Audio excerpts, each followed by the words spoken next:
Welcome to this explainer on Module 1, Foundations of Contamination Control. Let's just dive straight in, because we're talking about a seriously high-stakes reality in modern manufacturing today. Whether you're dealing with pharmaceuticals, biologics, or medical devices, cleaning validation is your frontline defense against cross-contamination. So today, we're going to break down exactly what cleaning validation is, why it matters so much, and the core operational principles you need for rock-solid contamination control. We're laying down the foundation so you can walk away with a crystal clear understanding of the basics. $18 million. Yep, you heard that right. That was the direct cost of a real-world disaster in our industry known as the carryover recall. When we talk about cleaning validation, we aren't just talking about a routine chore or, filling out some paperwork for compliance. We're talking about preventing catastrophic, multi-million-dollar failures that, at the end of the day, put human lives at risk. So picture this. A multi-product oral solid dosage facility was using campaign cleaning between their product runs. 2 years prior, they had successfully completed their cleaning validation on 3 batches. They got the sign-off and honestly thought they were totally safe. But they weren't monitoring it. They totally dropped the ball on continued verification. As a result, a highly potent residue carried over into a low-potency product. And the scary part? It wasn't even caught by their own lab. It was discovered through a customer complaint from someone out there experiencing unexpected pharmacological effects. That single failure triggered a massive 12-batch recall across multiple markets, slapped them with a warning letter, and forced a completely agonizing, expensive revalidation of their entire program. Section 1. What is cleaning validation? Moving beyond looking clean. Okay, so what exactly is it? Cleaning validation is the documented evidence that a cleaning procedure consistently removes product residues, cleaning agents, microbial contaminants, and degradants to predefined acceptance limits. The absolute crucial word here is consistently. This isn't about running a successful test under idealized, perfect laboratory conditions. No, this is about proving robustness across the absolute worst-case scenarios on your actual manufacturing equipment, day in and day out. To put that into perspective, there's a really common and frankly dangerous misconception out there. It's this idea that if a stainless steel vat looks shiny and clean, well, it must be clean.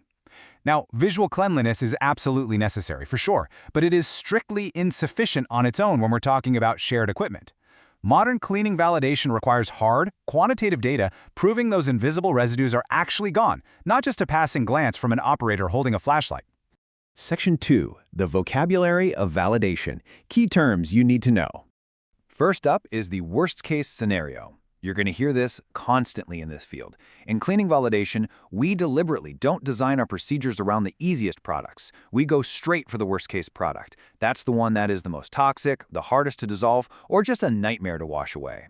Or we look at the worst-case equipment locations, those notoriously hard-to-clean spots like dead legs, gaskets, or weird weld points where residues just love to hide out. The logic is simple. If your cleaning process can successfully handle the absolute worst-case scenario, it can definitely handle everything else in that product family. Next, we have health-based exposure limits, or HBELs. Now, historically, the industry used this kind of blanket 1/1000th of a dose rule to figure out how much residue was safe to leave behind. But honestly, that's just outdated guesswork.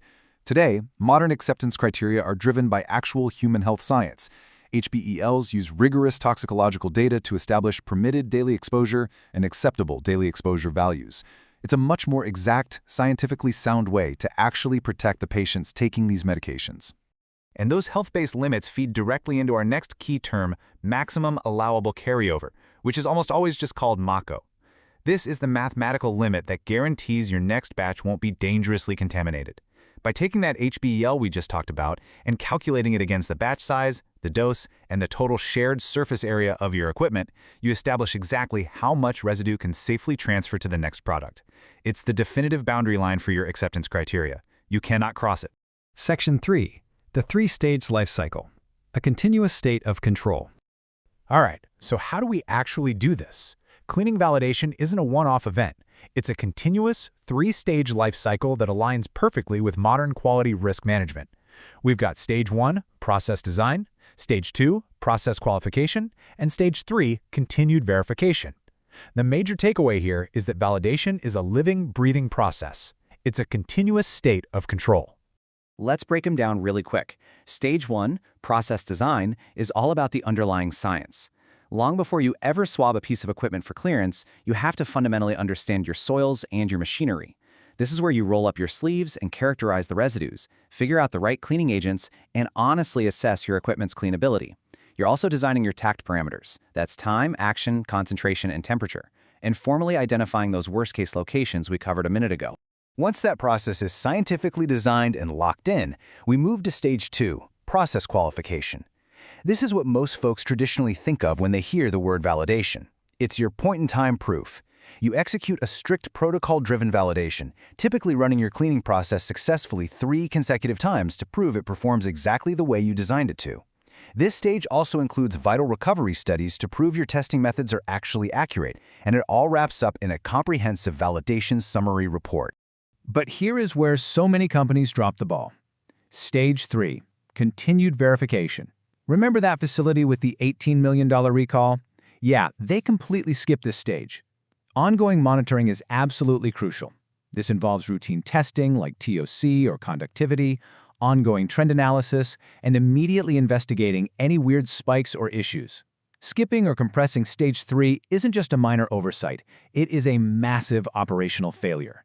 It all boils down to the industry's most dangerous misconception, the myth that 3 batches at validation cover everything forever. Treating validation as a one-off project that you just finished during facility commissioning is essentially planting a ticking time bomb in your operations. The regulatory reality and just good science dictates that cleaning validation is a continuous life cycle. It requires ongoing operational verification because that is literally the only way to ensure a constant state of control year after year. Section 4. Patient safety first, beyond the compliance checkbox. Because ultimately, this is about real-world patient impact. It is so easy to get lost in abstract concepts like MACO, HBLs in worst-case locations. But those metrics represent real people taking critical medications. Residue limits aren't just arbitrary numbers to satisfy an auditor. They derive directly from health-based toxicological analysis. Cross-contamination causes documented physical harm. We're talking severe allergic reactions, unexpected pharmacological effects, and serious adverse events. When we see pharmacovigilance signals flashing red in the market, they very often trace straight back to gaps in a facility's cleaning validation program. On the flip side, a rigorous, validated program directly and measurably lowers post-market contamination complaints. There's a quote that really captures this mindset shift perfectly. The patient is present in every cleaning validation decision, even when the analyst, validation engineer, or auditor is the visible stakeholder. I love that. Every single time you select a testing location, calculate a limit, or review a trend analysis, you aren't just doing paperwork. You are actively making a decision about human safety. So, as we wrap up this explainer on the foundational concepts of Module 1, I want to leave you with this final, somewhat provocative thought to take right back to the manufacturing floor. Take a hard look at your current programs, your Stage 3 monitoring, and your worst-case rationales, and ask yourself honestly, are your cleaning procedures just passing audits, or are they truly protecting patients? Think on that, apply these life cycle principles we talked about today, and make sure your operations stay in a continuous state of control.